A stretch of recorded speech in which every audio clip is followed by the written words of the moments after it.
अवधूत चिंतन श्री गुरुदेव दत्त श्री स्वामी समर्थ सर्वांना. तर आज आपण बघणार आहोत श्री दुर्गा सप्तशती कथासार अध्याय 11. तर शुंभासुराचा देवीकडून वध झाल्यानंतर इंद्रादिक देव अग्नीला पुढे करून त्या कात्यायनी देवीची स्तुती करू लागले. देव म्हणाले, हे शरणागताची पीडा हरण करणारी भगवती अंबिका आमच्यावर प्रसन्न हो. संपूर्ण जगताची माता प्रसन्न हो. हे विश्वेश्वरी त्रैलोक्याचे रक्षण कर. हे देवी, तूच सर्व चराचराची पालक आहेस. या जगताचा एकमेव आधार आता तूच आहेस, कारण पृथ्वीचे रूप हे तुझेच रूप आहे. हे देवी, जलरूपामध्ये राहून सर्व जगताची तृप्ती तूच करतेस. तूच अनंत बलसंपन्न वैष्णवी शक्ती आहेस. या विश्वाची मूळ कारणीभूत परमाया तूच आहेस. या समस्त जगाला आपल्या मायेने तूच मोहित केले आहेस. हे देवी, तू प्रसन्न झाल्यावर मोक्षप्राप्ती होते. सर्व प्रकारच्या विद्या ही तुझीच रूपी आहेत. जगामध्ये जेवढ्या स्त्रिया आहेत त्या साऱ्या तुझीच मूर्ती आहेत. हे जगदंबिके, तूच हे विश्व अंतर्बाह्य व्यापून टाकले आहेस. तुझे रूप कसे आहे हे कुणीच जाणत नाही आणि तुझी नावे सुद्धा असंख्य आहेत. जगाच्या सृष्टी, स्थिती आणि विनाश याच्या मागे मूळ कारण ही तूच आहेस आणि तूच कारण असल्यामुळे सर्वांना तुझाच आधार आहे. या विश्वात कीर्ती, मती, स्मृती, गती, करुणा, दया, श्रद्धा, धृती, वसुधा, कमला, मंत्ररूपिणी, अजपा, पुत्री, कला, विनया, जया, तृष्टी, प्रभा, बुद्धी, रमा, विद्या, क्षमा, कांती, मेघा एवढेच नव्हे तर रुद्रशक्ती, गिरिजा, उमा वगैरे ज्या ज्या शक्ती आहेत त्या सर्व तूच आहेस. ज्या वाणीने तुझे स्तवन करायचे त्या वाणीमधील परावाणी तूच आहेस. देव आणि दैत्य यांच्यामध्ये स्थित असणारी वाचा शक्ती ही तूच आहेस. तू जर त्यांच्या मुखात नसतीस तर त्यांच्यापैकी कुणीही एक अक्षरही बोलू शकला नसता. मग मनुष्य तरी तुझ्या विना कसा काय बोलू शकेल? हे देवी, तुझी स्तुती आम्ही काय करणार? हे देवी, तू समस्त जगाला आमच्या आपल्या मायेने मोहित केले आहे.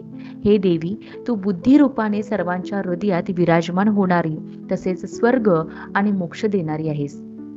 हे नारायणी देवी, तुला आमचा नमस्कार असो. कला आणि काष्ठा इत्यादी रूपाने क्रमशः परिवर्तन करणारी तसेच जगाचा उपसंहार करण्यास समर्थ असणारी हे नारायणी देवी, तुला आमचा नमस्कार असो. हे देवी, तू सर्व प्रकारचे मंगल प्रदान करणारी मंगलमयी तूच आहेस. कल्याणदायिनी शिवा तूच आहेस. सर्व पुरुषार्थ साध्य करून देणारी शरणागत वत्सला, 3 नेत्रांनी युक्त अशा गौरी देवी, तुला आमचा नमस्कार असो. तू सृष्टीपालन आणि संहारक शक्ती, सनातन देवी आणि सर्व गुणमयी आहेस. हे नारायणी, तुला नमस्कार असो. जे तुला शरण येतात त्यांचे तू रक्षण करतेस, अशा नारायणी देवी, तुला नमस्कार असो. ब्रह्मानी देवीचे रूप धारण करून हंसावर आरूढ होणारी आणि मंत्रयुक्त जल शिंपडणारी देवी तूच आहेस. तुला आमचा नमस्कार असो. माहेश्वरी देवीच्या रूपाने त्रिशूल, चंद्रमा आणि सर्प धारण करून वृषभावर आरूढ होणारी महाशक्ती कौमारी देवी, तुला आमचा नमस्कार असो. हातात भयानक चक्र घेऊन आपल्या दाढांवर पृथ्वी धारण करणारी, वाराही रूप धारण करणारी कल्याणमयी देवी, तुला आमचा नमस्कार असो. आपल्या उग्र अशा नृसिंहाच्या रूपाने भयंकर दैत्यांचा वध करणारी नारायणी देवी, तुला आमचा नमस्कार असो. मस्तकावर किरीट व हातामध्ये वज्र धारण करणारी, सहस्त्र नेत्रांमुळे प्रकाशमान दिसणारी आणि वृत्रासुराचा वध करणाऱ्या इंद्रशक्ती रूपी नारायणी देवी, तुला आमचा नमस्कार असो. विकट गर्जना करणारी, दैत्य सेनेचे संहार करणारी शिवदूती रूपी नारायणी देवीला नमस्कार असो. नरमुंड माळाने विशोभित झालेली चामुंड रूपी नारायणी देवीला आमचा नमस्कार असो. लक्ष्मी, लज्जा, महाविद्या, पुष्टी, स्वधा, ध्रुवा, महारात्री तसेच महाअविधा रूपी हे नारायणी देवी, तुला आमचा नमस्कार असो. मेधा, सरस्वती, वरा, भूती, ऐश्वर्य रूपा, भाब्रवी, भुऱ्या रंगाची किंवा पार्वती, तामसी, महाकाली, नियता, संयम तसेच ईशा रूपिणी नारायणी, तुला आमचा नमस्कार असो. हे सर्व स्वरूपा, सर्वेश्वरी तसेच दिव्य रूप धारण करणारी दुर्गा देवी, तुला आमचा नमस्कार असो. हे नारायणी, तू सर्व प्रकारच्या भयापासून आमचे रक्षण कर. हे भद्रकाली देवी, ज्वाळांमुळे अत्यंत भयानक दिसणारा आणि समस्त असुरांचा संहार करणारा तुझा त्रिशूळ आमचे संरक्षण करो. आपल्या ध्वनीमुळे सर्व जग व्याप करणारी व सर्व दैत्यांचे तेजस नाहीसे करणारी तुझी घंटा आमच्या पापाचे क्षालन करो. हे चंडिके, तुझ्या हातामधील सुशोभित खड्ग जे असुरांच्या रक्ताने चरबीने माखलेले आहे ते आमचे मंगल करो.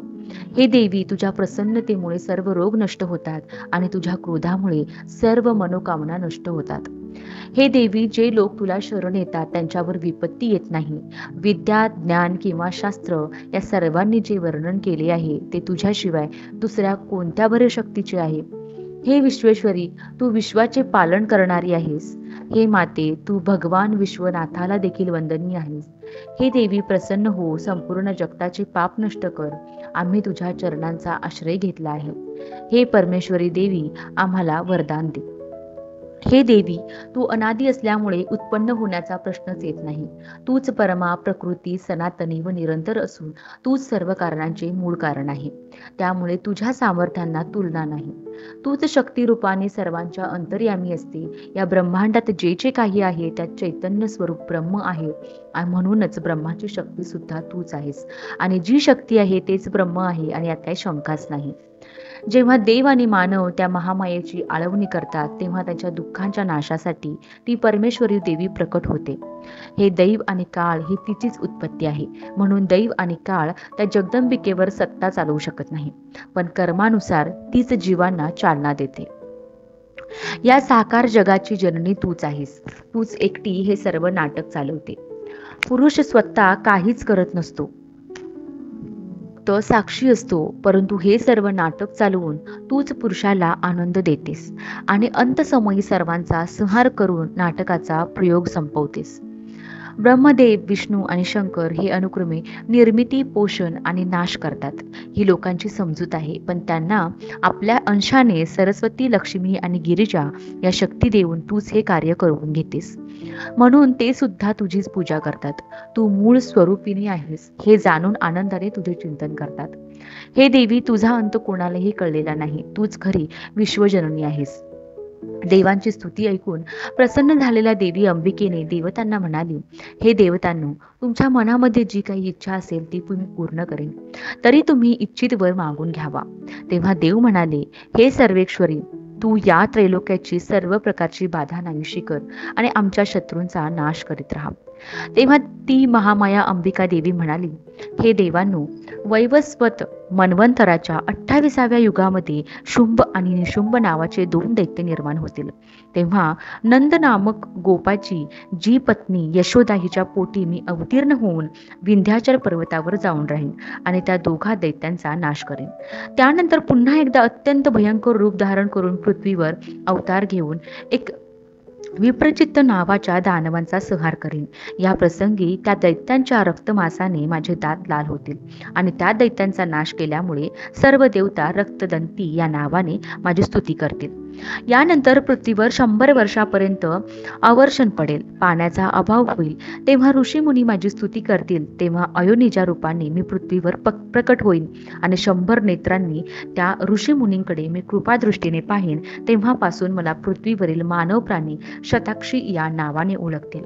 त्या प्रसंगी पावसाची वृष्टी करून मी माझ्या शरीरातून वनस्पती निर्माण करून सर्वांचे पालन पोषण करीन, म्हणून मला शाकंभरी हे नाव पडेल.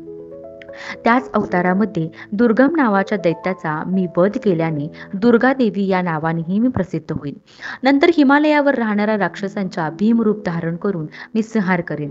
त्यावेळेस लोक मला भीमी देवी या नावाने ओळखतील.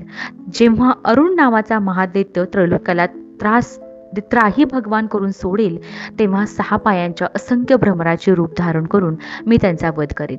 तेव्हा सर्व देव आणि मानव प्राणी माझी भ्रामरी या नावाने स्तुती करतील. अशा प्रकारे सर्व संसारात जेव्हा जेव्हा दानवांची पीडा निर्माण होईल तेव्हा तेव्हा मी अवतार धारण करून शत्रूंचा नाश करेन. तर अशी ही श्री दुर्गा सप्तशती कथासार 11वा अध्याय समाप्त. तर दुर्गा सप्तशती कथासाराचे आधीचे अध्याय अपलोड केले आहेत. प्लेलिस्टमध्ये जाऊन तुम्ही दुर्गा सप्तशती कथासारवर क्लिक करून ते पाहू शकता. तर जर तुम्हाला माझे व्हिडिओ आवडले असतील तर व्हिडिओला लाईक, शेअर, कमेंट आणि सबस्क्राईब करा आणि शेजारील बेल आयकॉन प्रेस करा, म्हणजे तुम्हाला माझ्या नवीन येणाऱ्या सर्व व्हिडिओचे नोटिफिकेशन मिळेल. तर व्हिडिओ शेवटपर्यंत पाहिल्याबद्दल धन्यवाद.